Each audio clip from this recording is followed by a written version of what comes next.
Dance Arts of Columbia provides fitness fun for everyone from 3 years old to adult. Dance Arts is a good environment where the friendly staff makes you feel comfortable. Dance Arts feels that dance is an art form that you can experience firsthand by learning tap, jazz, modern, musical theater, lyrical, and ballet. Dance Arts urges you to enjoy a sense of accomplishment while getting fit and having fun. For class information, call 875-1569. Dance Arts of Columbia, serving Columbia since 1979. Good morning and welcome to Radio Friends on Monday, March the 7th. It's good to have you with us today. I want to start first of all with Mike Dunn, General Manager of KBIA Radio. Good to have you here, Mike. Glad to be here. Tomorrow is a very important day for KBIA. It's the start of the annual spring fund drive. Correct. Right? Big week for us. Yeah. Now, actually, this has been a big year so far because you made a change. Made a transition. In the programming. Explain what happened there. Well, basically, KBIA now is all news for the most part, and we were able to purchase the Stevens College station, and we renamed it KMUC, which stands for MU Classical, and we put classical music there 24 hours a day. Yeah. So the classical music that was running on KBIA at 9 o'clock in the morning until 3 in the afternoon is now running 24 hours a day. That's right. On what would be KBIA-2 if you're going on the internet, correct. Right? Uh-huh. The response that you've had to both of those changes, what? Oh, it's been phenomenal. I mean, I have not gotten a single complaint about the new news programs on KBIA. And as we mentioned earlier, if you can't hear KMUC, obviously that's an issue, but the people who do listen to it think it's the greatest thing they've heard. Yeah, you can pick it up on the internet as KBIA-2. If you live outside of Columbia or Boone County, it's going to be a little bit hard to pick it up on air, correct? Correct. But you go to the internet and you can listen to it 24 hours a day. Now, the fund drive that starts tomorrow, why is this so important? Well, fund drives bring us our most significant amount of money. We couldn't operate without gifts from donors. Winds up being now about 42% of our total budget comes out of gifts directly from people who give $60 and $100 and $200. Yeah.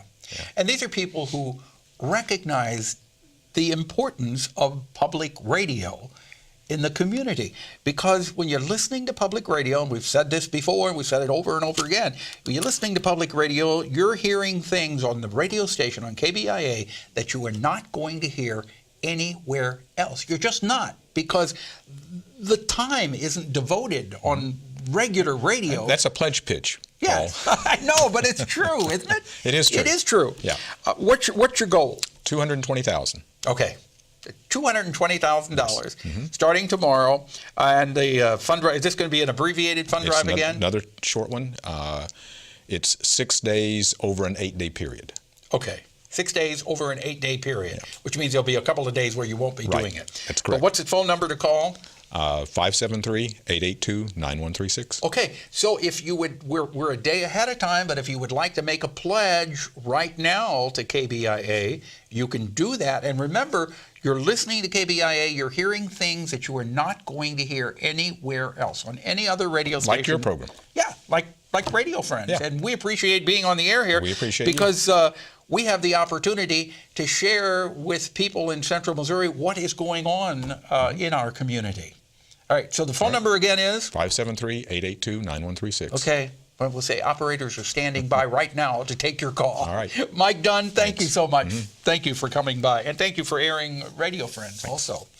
Now I turn to JOAN STACK, State Historical Society, and I didn't realize that you two had never met before. So yes. We introduced you to Mike Dunn. But you're here today to talk about a little bit of the history of the university. Well, that's right. We have an exhibition on, and I think I talked about that at an earlier time, Picturing Politics, Political Images by George Caleb Bingham and Thomas Hart Benton. And we have a little section of the exhibit devoted to the University of Missouri and the role politics have played in who is president of the University of Missouri, the importance of racial politics in Missouri's history. as a university, at the University of Missouri's history. And the way that ties in with our particular exhibit is, but we have two portraits by George Caleb Bingham, and I'll let you hold up one. The first one that we're looking at here. Yes, this is a portrait of John Lathrop, who was the first president of the University of Missouri. And he was brought in to build this university. He was a Yale-educated man. He's a little gruff-looking, but you can go to KBIA.org and look at the vodcast of this. Yes, he doesn't look very pleasant. Yeah, he has a leonine expression, you might say. He looks very serious. Apparently, he was very good as the president of the university, but some of the Board of Curators suspected that he was anti-slavery. Now, he didn't preach anti-slavery or abolitionism in the course of studies at the University of Missouri, but perhaps his curriculum, perhaps the way he covered issues of philosophy and other things, history, people thought perhaps it might encourage students to look at slavery in a negative way. And he was pressured to resign when slavery became a very hot issue in the United States after the end of the Mexican War. And there was the question, what would happen to all of the land that was being annexed into the United States? Would it be free or would it be slave?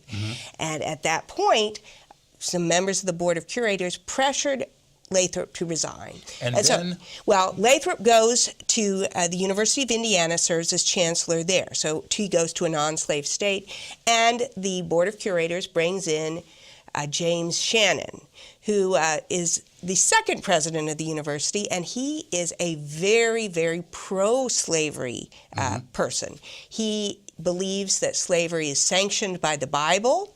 He goes around preaching throughout the state about slavery as a moral good.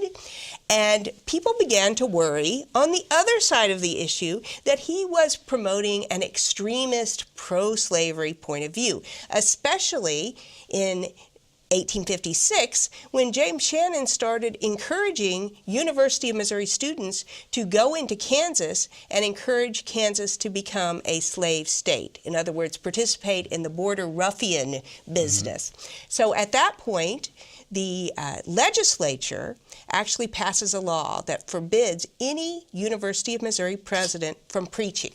And at that point, Shannon resigns. Okay. So 2 resignations over the slavery issue. It shows Missouri to be a very schizophrenic place on the issue of race and slavery, and reflects our position as perhaps the center of the nation. Yeah.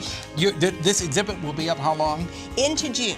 All right. It's at the State Historical Society through June. If you want more information, you're closed on Monday. You're open the rest of the week. All yes. right. Joan Stack, thank you so much for coming by.